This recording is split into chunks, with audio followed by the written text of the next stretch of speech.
वो कहानियां हैं जिसमें बचपन में कैसे डिस्क्रिमिनेशन हुआ था। एक डिस्क्रिमिनेशन की कहानी अमेरिका में, अमेरिका के एक स्कूल है जहां इंडियन एनआरआई के साथ डिस्क्रिमिनेशन हुआ था, और एक कहानी इंडिया की है जहां पे आजादी से पहले और इवन आज भी साउथ इंडिया में, साउथ इंडिया की कहानी है खैर ये वाली, तो जिसमें डिस्क्रिमिनेशन होता है कास्ट के बेसिस पे। तो पहली कहानी अमेरिका के स्कूल की। The story start with Simmons, an American Indian who spoke against discrimination. Simmons नाम है इनका, जो डिस्क्रिमिनेशन के खिलाफ बात करती है अमेरिका के स्कूल के बारे में। Share hearing experience on the first day of the Carlisle Indian school. एक कार्लाइजल इंडियन स्कूल है जहां पे इंडियन बच्चों के साथ बहुत डिस्क्रिमिनेशन होता है। जिटकाला सा another American Indian also had a bad first day at the school because everything was new and different and she was forced to wear clothes that went against her culture beliefs। उन्हें वो कपड़े पहनने पे मजबूर किया जाता है जो उनके कल्चरल बिलीफ से डिफरेंट होते हैं, डिफरेंट तरह के कपड़े उनको पहनने के लिए मजबूर कर दिया जाता है। Zitkala was new to the school and did not know the rules at breakfast. She made a lot of mistakes like sitting down too early or too late। अब क्या होता है वहां के स्कूल के अंदर खाना पीना सब कुछ वहीं पर होता है, स्कूल में ही होता है, तो वहां ब्रेकफास्ट पे जब वो बैठी होती है तो उन्हें रूल्स नहीं पता होते, तो वो मिस्टेक कर देते, तो वहां उनका मजाक उड़ाया जाता है।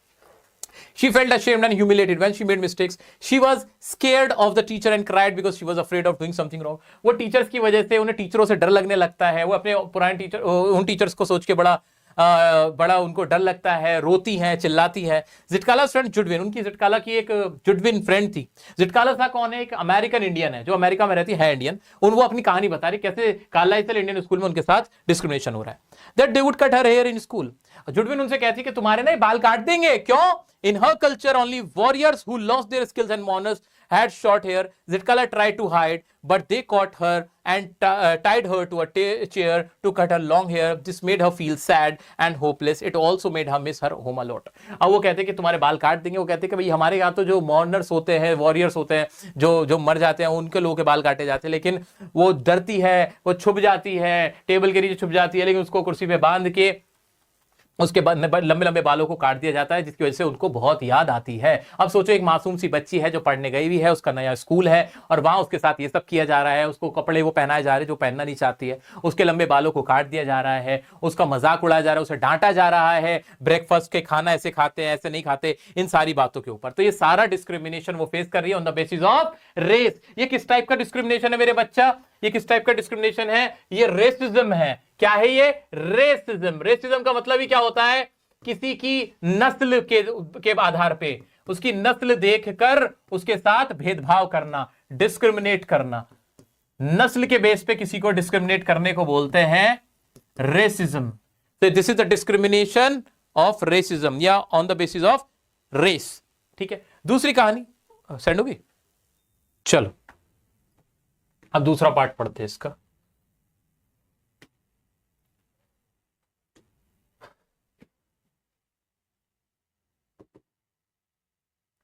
दूसरी कहानी है बामा की।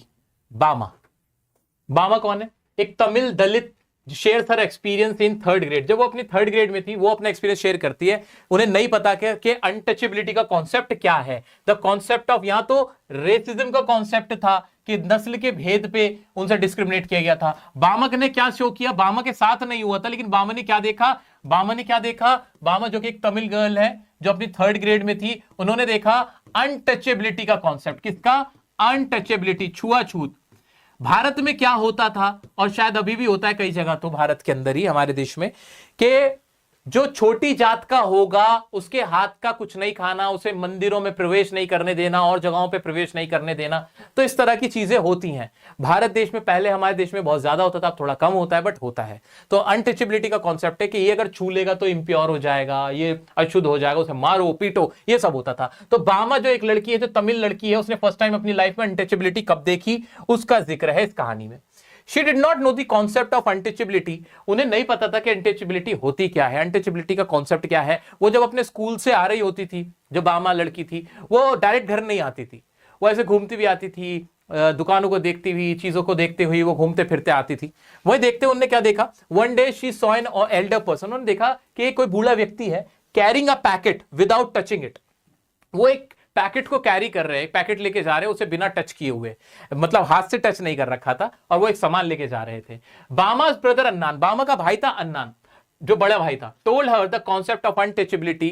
वो उसको बताते कि अनटचेबिलिटी ऐसे ऐसे ना, मैंने आज देखा कि एक ना बूढ़ा आदमी ना बिना टच किए उसको लेके जा रहे हैं पैकेट को। तो वो कहते हैं क्या था? तो वो कहती है कि वो उसका बड़े भाई बताते हैं कि this is the concept of untouchability because that person would belong to a lower caste and he can not touch the packet because it belongs to a higher caste person. वो एक हायर कास्ट पर्सन के का packet लेके जा रहा था, that's why वो उसको टच नहीं कर सकते थे, and this concept is called untouchability. ये जानने के बाद बामो को लगता है कि दिस इज वेरी इलॉजिकल, ये कोई मतलब you can not discriminate people on the basis of their caste. अगर ऐसा ही है तो वो लोग खाना भी बंद कर दे, पीना भी बंद कर दे, उनके हाथों का बिल्कुल ही बंद कर देना। तो this is the against humanity, humanity against, and she understood the concept of untouchability and she got very sad and frustrated even. और उसे गुस्सा आता है, किसको? बामा को गुस्सा आता है, और वो कहती है कि ये कॉन्सेप्ट बिल्कुल इलॉजिकल है and there is no use of it and this is against humanity. तो ये सारा लेसन उन्होंने कहा देखा कब पढ़ा? बचपन में बामा ने जब तीसरी क्लास में पढ़ रही थी और रास्ते में आते उन्होंने जब ये सब सिनेरियो देखा एल्डरली मैन को जाते हुए पैकेट लेते, then she realised the concept of discrimination. अब इसके बेस पे क्वेश्चंस देख लेते हैं एंड फिर इसको एंड करते हैं, कंपाइल करते हैं।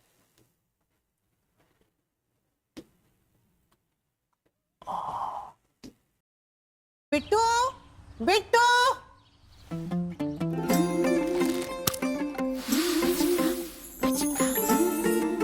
मैगी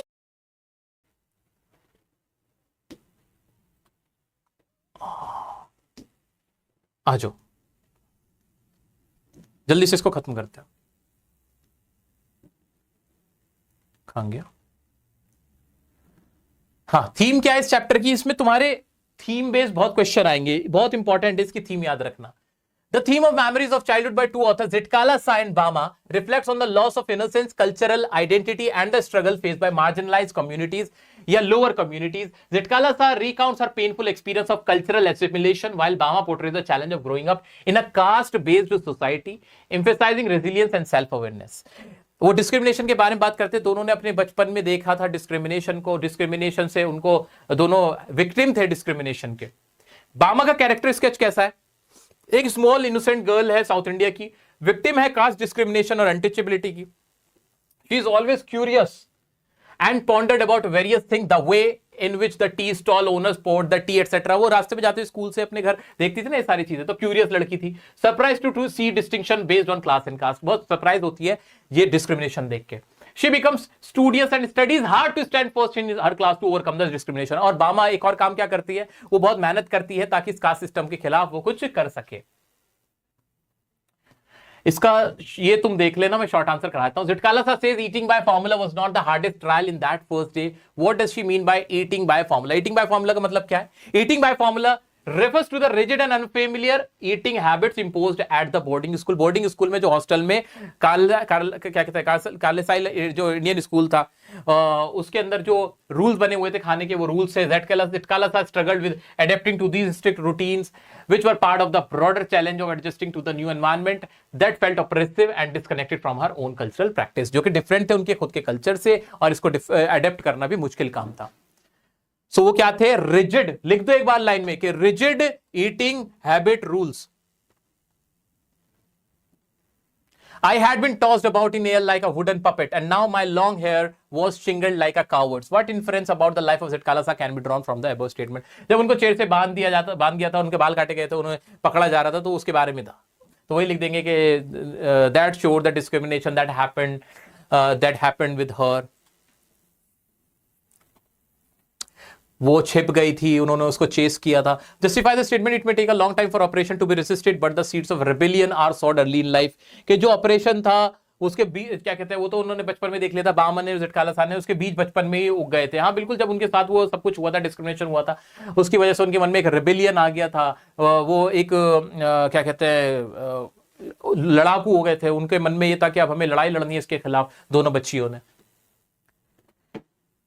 ठीक है। What did Judwin tell the narrator? Judwin क्या कहता है? They will cut your long hair. ये तुम्हारे लंबे बाल काट देंगे। How did Zitkala Sa try to save? क्या उन्होंने कैसे सब किया? वो क्राउच कर लिया, बेड के नीचे घुस गई थी, escape कर रही थी, लेकिन फिर भी उसको पकड़ के कुर्सी पे उसके बाल काट दिए। What warning did Judwin give? बार बार वही क्वेश्चन आ रहा है। अब बाकी क्वेश्चन आई थिंक आप देख लोगे, ये फाइल में आपको दे देता हूं, अब मैं आपको, ठीक है, ये देख लेना। ठीक है, आज हमने सक्सेसफुली विस्टास के सभी चैप्टर्स को अच्छे से कंप्लीट किया है। ये तुम्हारे बहुत काम आएंगे मेरा बच्चा। अब करना क्या है, एग्जाम में चॉइस में क्वेश्चन आएगा 5 नंबर वाला, 5 नंबर वाला चॉइस में आएगा। तो याद रखना, आपके कम से कम, जैसे अगर 6 चैप्टर है तो 6 में से 5 चैप्टर टिप्स पे करके रखना। एक चैप्टर का तो चलो तुम खुद को मार्जिन दे सकते हो, लेकिन 5 चैप्टर तुम्हारे एकदम टिप्स पे होने चाहिए। ठीक है, ठीक है। अब करना क्या है, ये जो मैं क्वेश्चन दे रहा हूं पीवाईक्यूज, और आंसर लिख लिख के देखना, लिख लिख के देखना, रफ राइटिंग में लिख के देखना, क्योंकि इंग्लिश में कल जो पेपर होगा परसों आपका, उसका आंसर आपको लिखना है, हिंदी में नहीं लिखना, वो इंग्लिश में ही लिखना होगा। ठीक है, तो ये करना हो। कोई डाउट आता है तो इंस्टाग्राम पे मैं कोशिश करूंगा, अभी भी थोड़ी तबीयत